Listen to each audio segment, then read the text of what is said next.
അപ്പോൾ എന്നെ ഈ ഷോയിലേക്ക് സെലക്ട് ചെയ്ത ഏഷ്യാനെറ്റിനോടും എൻ്റെ മോൾ ഷൈനോടും അതുപോലെ തന്നെ Jio Hotstar, team Bigg Boss എല്ലാവരോടും എൻ്റെ ഹൃദയം നിറഞ്ഞ നന്ദി ഞാൻ രേഖപ്പെടുത്തുകയാണ്.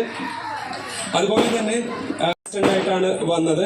അപ്പോൾ പ്രേക്ഷകർക്കൊന്നും അത്രമാത്രം പരിചിതനായിട്ടുള്ള ഒരാളല്ല ഞാൻ. എങ്കിലും എന്നെ ഇത്രമാത്രം എത്തിച്ചുകൊണ്ട് ഓരോ പ്രേക്ഷകനും എന്നെ സപ്പോർട്ട് ചെയ്തു.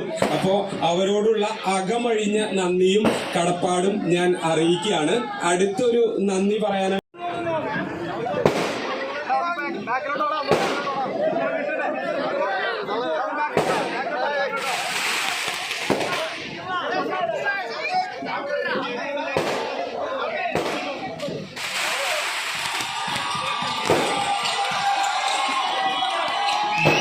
ബിഗ് ബോസ് എന്ന് പറയുന്ന പ്ലാറ്റ്ഫോം